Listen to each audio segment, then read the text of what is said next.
नमस्कार शेतकरी मित्रांनो, मी अनिल जाधव स्वागत करतो तुमचं आपल्या शेतकरी मित्र या यूट्यूब चॅनल। शेतकरी मित्रांनो, रुची 1001 या सोयाबीन पिकाची सुरुवातीपासून तर शेवटपर्यंत आपल्याला कशा प्रकारे याचं खत नियोजन करायचं आहे, कशा प्रकारे याचं फवारणी व्यवस्थापन करायचं आहे आणि कशा प्रकारे मित्रांनो याचं तण व्यवस्थापन करायचं आहे, जेणेकरून कमीत कमी पैशामध्ये आपण याचं चांगलं नियोजन आपल्याला करता येईल आणि यातून आपल्याला एक चांगल्या प्रकारचं उतारा हा मित्रांनो आपल्याला पाहायला मिळेल। तर मित्रांनो, याची संपूर्ण माहिती आपण या व्हिडिओमध्ये घेण्याचा प्रयत्न करणार आहोत। रुची 1001 सोयाबीनचं कशा प्रकारे स्वस्तात व्यवस्थापन कसं करायचं याचीच माहिती मित्रांनो आपण या व्हिडिओमध्ये घेणार आहोत। तत्पूर्वी जर तुम्ही आज प्रथमच आपल्या यूट्यूब चॅनलवर आलेले असाल तर आपल्या चॅनलला नक्कीच सबस्क्राईब करा।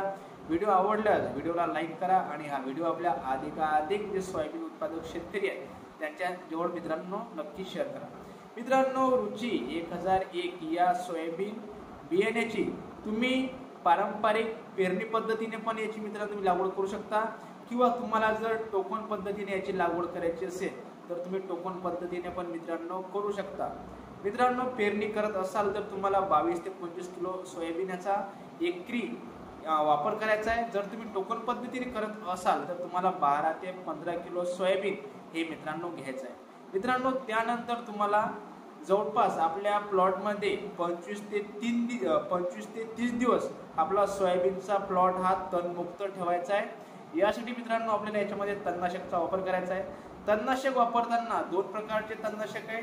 एक म्हणजे आपल्या सोयाबीन पिकामध्ये तण उगवल्यानंतर 21 दिवसानंतर आपण ज्या तणनाशकाचा वापर करतो ते तणनाशक आहे। त्यानंतर मित्रांनो, जे सोयाबीन उगवण्याच्या पूर्वी आपण ज्या तणनाशकाचा वापर करतो सोयाबीनची पेरणी केल्यानंतर 2 ते 3 दिवसात ते त्या प्रकारचे मित्रांनो तणनाशक आहे। तर तुम्ही या दोन्हीपैकी कोणत्याही प्रकारचे एक तणनाशक निवडू शकता। मित्रांनो, माझ्या मते तुम्ही जे सोयाबीन पीक उगवण्यापूर्वीचं तणनाशक आहे याचा वापर करू शकता।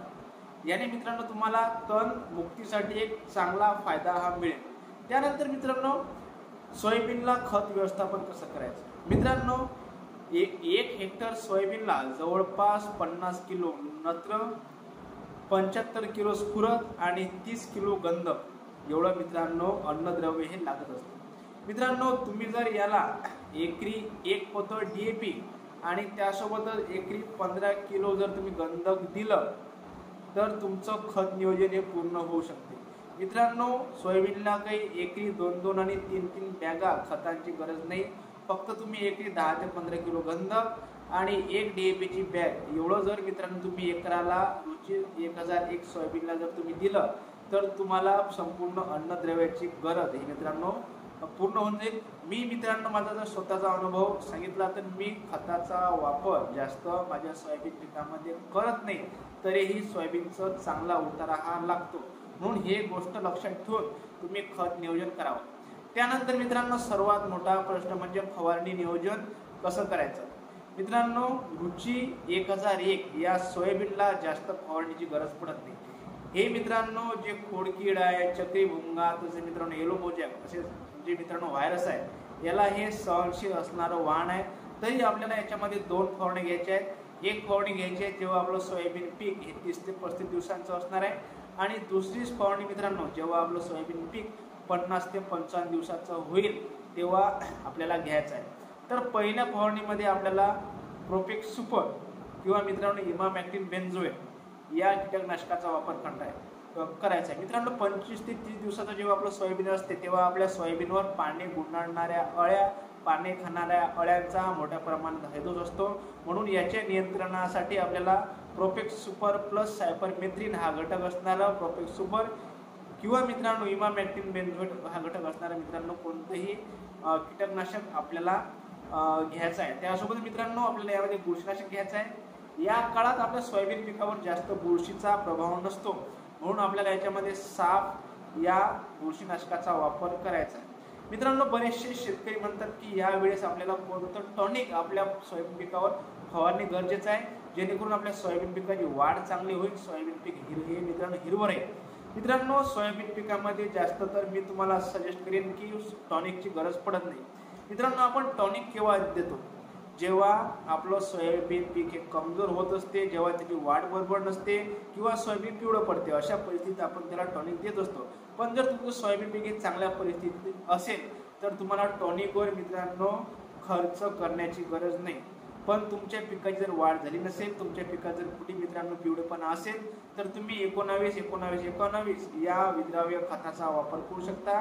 त्याने तुमच्या पिकाची वाढ होईल, तुमच्या पिकातला जो पिवळेपणा आहे मित्रांनो हा पण जाईल आणि कमी पैशात तुम्हाला चांगला रिझल्ट हा मित्रांनो मिळेल. म्हणून अशा प्रकारची आपल्याला पहिली फवारणी करायची आहे.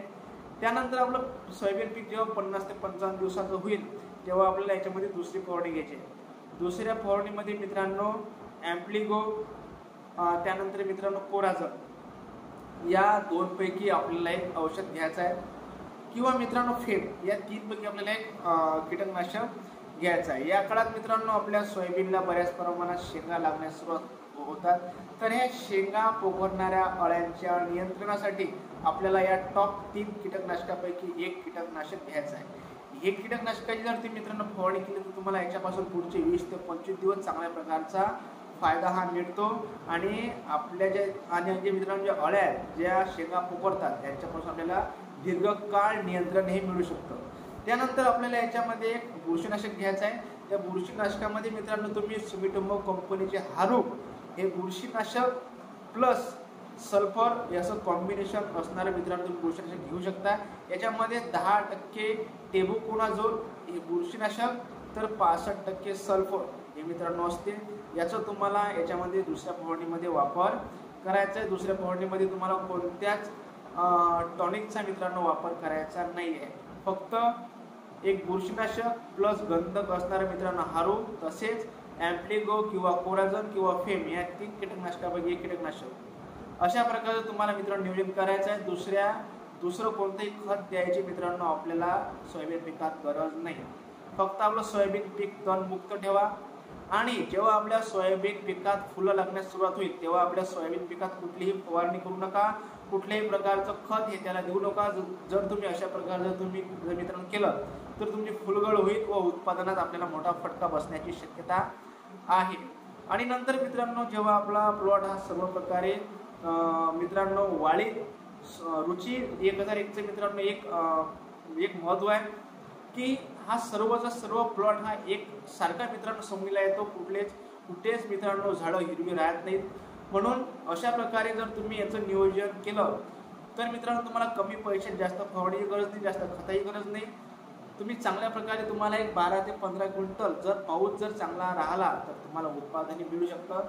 मित्रांनो मी पण अशा प्रकारचं नियोजन करतो आणि चांगल्या प्रकारे आमच्याकडे रुचीचं उत्पादन हे शेतकरी घेत आहेत. म्हणून तुम्ही अशा प्रकारे नियोजन करून रुची एक सोयाबीनचं चांगलं उत्पादन घेऊ शकता. आता मित्रांनो तुम्हाला कसा वाटला हा व्हिडिओ आपल्याला कमेंटच्या माध्यमातून नक्की कळवा. व्हिडिओ आवडल्यास व्हिडिओला लाईक करा, व्हिडिओला शेअर करा आणि चॅनलवर जर तुम्ही प्रथमच आले असाल तर आपल्या चॅनलला मित्रांनो नक्की सबस्क्राईब करा.